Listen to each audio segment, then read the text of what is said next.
dagan sa imong mga buhat o Ginoo.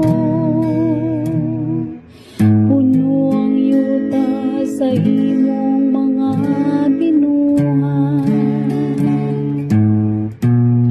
Ginoo, ipadala ang imong espiritu ug bag-uha ang nawong sayuta.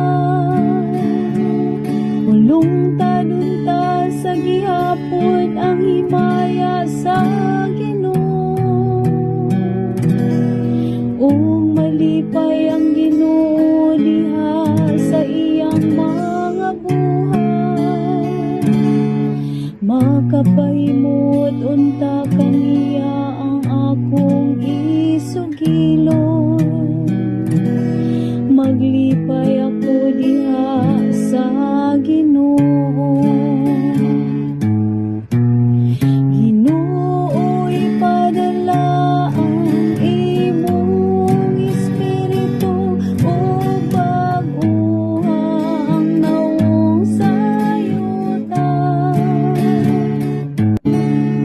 Kung imong kuhaon ang ilang ginhawa, mga matay sila ug mobalik ngadto sa abo. Sa imong pagdala sa imong espiritu, magama sila